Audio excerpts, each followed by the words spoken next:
Hey YouTube, Alex here, and in today's video I answer the question, why do some expats fail to reach the Philippines? There are a number of different reasons as to why a guy may fail to come here to the Philippines. Let's go ahead and get into these. The first reason is that they're listening to their friends and family. Their friends and family, they're well-meaning, they care about them. They've heard all of these horror stories about other countries. They think every single country except for the United States or the UK or Canada is Armageddon, and they are worried about you. They think that you're going over there and it's going to be the end of the world. You'll never come back. Well, some of you may never come back, but for different reasons. You may enjoy it so much you don't want to go back, but that's a side note. And others have a crabs in a bucket mentality. They're unhappy in their life, they're stressed out, they don't like their life. You try to sit down with them and show them videos of expats living their best lives, getting a fresh start, getting a second chance. And they don't want that. They don't want to have this thought in their mind, this idea that, hey, maybe if I go over there, my life will get better. There's this sort of cognitive dissonance that they experience where they don't want to be confronted with information that conflicts with their beliefs that may force them to change. Two things can be true at once. Two things that are seemingly contradictory can both be true. Your friends and family may care about you, but they don't understand. They haven't watched all these videos of guys like my friends, Mike of Mike's Philippine Retirement, Paul Old Dog New Tricks, Chad of Chad Foster Explorers, who step by step break down how to get over here.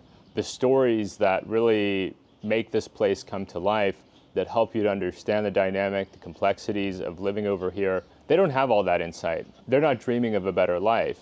Fundamentally, they don't understand. In some cases, they don't want to understand. So maybe they're toxic, maybe they're not toxic. Ultimately, you have to make the decision for yourself. Am I going to listen to them? Am I going to live the way they want me to live? Or am I going to live the way I want to live? Am I going to at least do a discovery trip? I may not move over there forever. I may go for a month. I may go for 2 weeks. Maybe I go there for 3 months. Maybe it turns out it's not for me. But until you come over here, until you actually experience it, you can't let other people decide for you. It's ultimately on you. Now, the caveat here is that if you have small children, I think it's better to wait back home. I think it's better to help them to grow up. Even if you're split up from your significant other, you're a single guy, take it from somebody that did not grow up with strong male role models. Young guys, young gals, they need strong male role models. The next reason is that they experience heartbreak. They meet a Filipino online, they chat with her for a while, they maybe send her some money for load, maybe they send more money than that. And time goes by, and then one day she goes silent on them, she goes radio silent. And he keeps persisting, sending her messages, texting her. Finally, he gets a message, I want to break up. Or maybe he finds out that she's actually married. She's actually seeing somebody else. She's got other American boyfriends or British boyfriends, Australian boyfriends. And he realizes, wow, this isn't what I thought it would be. And he's heartbroken. He is so disappointed. Maybe he has some baggage before her, and that experience is just added to it, and they get into this mindset where the only thing they associate with this country that they want to move to is heartbreak. I've been there before. I sworn off a country temporarily after I came to my senses because I realized there's more to that place than heartbreak, but some guys never make it past that stage. They think, you know what? The only thing I think about when I think about that country is my broken heart, my sadness, my relationship struggles, the pain and suffering that I've experienced from learning about that country or since learning about that country. And they decide, I'll never go back there. I'll never go back to visit.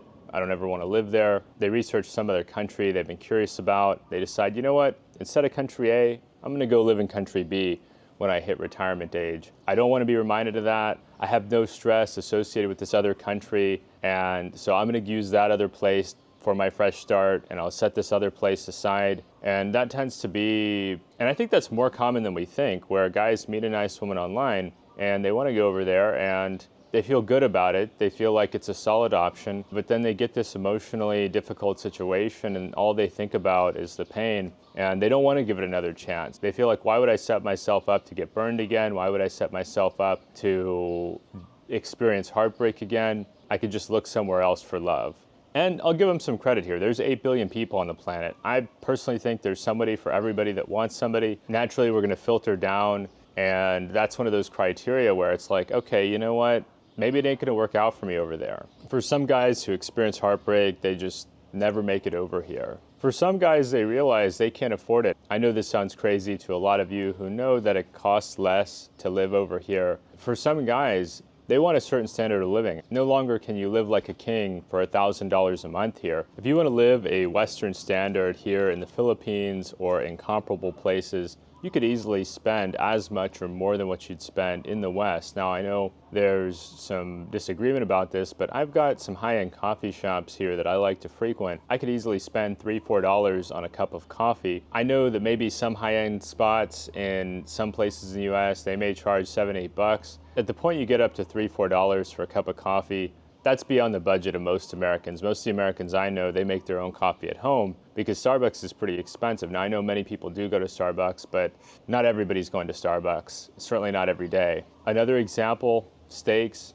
There are some places where I can get steaks at a moderate price point, but if I want to go to a name that is recognizable, I'll pay the same price there that I would in the US. I remember reading a thread where somebody was complaining about the quality of their accommodation, and the responses were something like, if you want a high-end experience, you can spend $400 a night at a 5-star hotel. But if you're not spending those kinds of prices, be prepared for a more normal experience, and don't expect that you're going to have the Bora Bora style or Bora Bora level experience, and you're going to get that at a much more modest price point.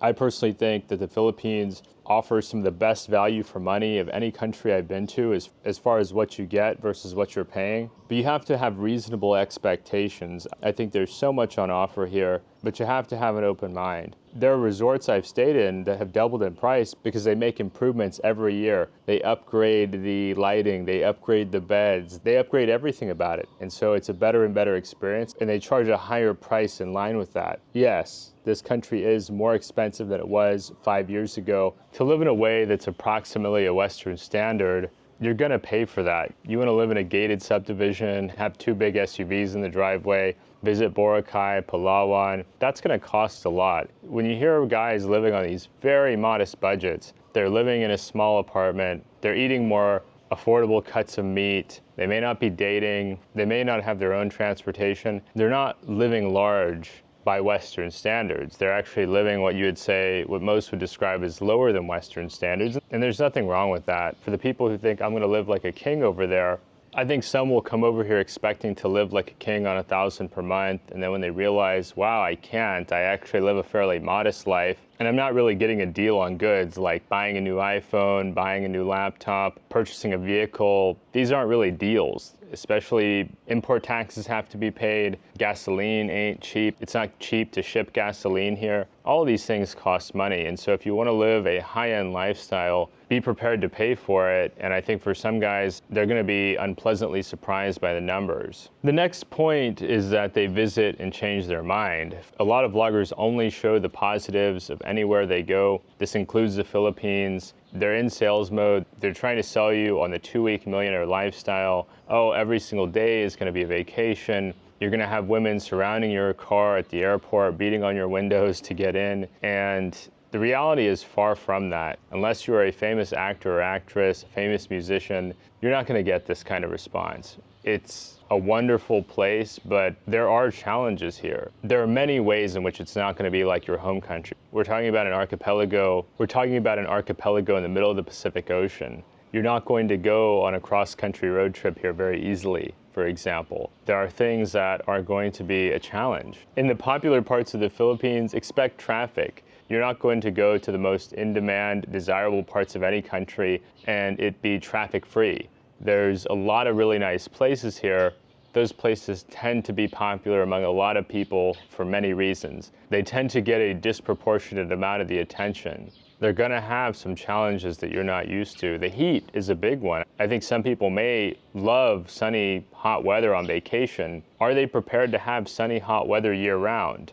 I think some people love the idea of living on a tropical island. Are you prepared to live on a tropical island year-round? There are very few things I don't like here, but if I only ever said positive about life here, you wouldn't be able to trust me. That being said, I feel that a bad day in the Philippines is better than a good day in the United States, but there are some things here that will bother some people. I think a lot of people will come here and enjoy it a lot. Some people won't. Some people will fail to stay here. So for some people, they might reach the Philippines, but they'll fail to stay in the Philippines. They'll move on to another country. They might go back to their home country. Not everyone that comes here will stay here. There are people that do stay here a long time. I have a number of friends who have been here for years, but there's this sort of survivorship bias, right? Where if you only pay attention to the guys it works out for, you might think, well, everybody loves it. Everybody wants to stay here. For some people, something comes up, like a health issue. That'll be my next point here, is that for some people, they fail to reach the Philippines because they have a health issue. I actually have a friend back home in this position where he debated moving over here. He's had some health issues. He's talked to his doctor, and he's ultimately come to the conclusion it's not for him to live here. He still thinks about visiting here, but a permanent move is not in the cards because his health care in his country is fully covered. He doesn't have to pay a copay. He doesn't have to pay an extra fee. He doesn't have to search for a doctor. He doesn't have to do research. All that's cut out for him. All that work is done for him. And for him to come over here, he'd have to be starting from zero. He'd have to really be taking a risk that he doesn't have to take back home. That's an area where and when it comes to health, I think that's an area most of us want to minimize risk. We don't want to take big risks when it comes to our health. For some, they're going to research their target town and realize, man, I'm not sure if there's a specialist in that area. I'm not sure if they can provide me with individualized treatment that I need. I'm not sure if I'm going to get the services that I demand. And that really goes for any country. I mean, I think your mileage may vary.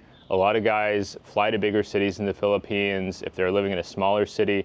This is why a lot of guys don't live in the province. Some guys have this romantic idea of the countryside. Oh, I'm going to be rural. It's going to be just like being in a rural part of the United States. Well, just like in a rural part of the United States, there's simply not as much infrastructure and service providers. So if you need healthcare, you may be limited to larger cities, and you may not be a big city person. You may be thinking, I need healthcare, but I want to live in a smaller town. I can't do that over there. So that's another area which they may fail to reach the Philippines. That person may do a lot of research. They may know they can afford it budget-wise. They may know a friend that's moved over there. They may have a buddy that's moved over there, but they're not in a position to where they can do it themselves because they are concerned about their health. They are concerned, is the medication I need readily accessible? Am I going to be able to afford the medication I need? In your home country, you may have insurance that subsidizes your medication, where that medication may not be covered under a relevant healthcare plan abroad. So that's another reason why some would-be expats will fail to reach the country of their choice, because they have a demand for certain kinds of healthcare treatments that are simply not available. This is why I tend to push back when I get these comments, you need to go home, you need to go home, you need to go home. There's no guarantee I'm gonna be in good shape when I'm older. Cardiovascular problems run in my family. I'm not guaranteed to make it to typical retirement age. I hope I make it there. I hope nothing bad happens to me, but I'm not counting on it. And so I believe in a mix of living in the here and now and also planning for the future. But this idea that your health is going to be in perfect shape when you get older, everything is going to go to a plan, you're going to go over to Southeast Asia and nothing is going to go wrong is not entirely accurate either. So anyway, comment down below. What do you think about these reasons? Did you change your mind about coming to Southeast Asia? Have your plans not panned out the way you thought they would? It helps for us to generate an interesting discussion, to talk about expat plans not working out, maybe where we've gone wrong. Give us a thumbs up if you want to help us in the YouTube algorithm. And finally, subscribe to the channel down below if you want to see more content like this, and we'll see you soon.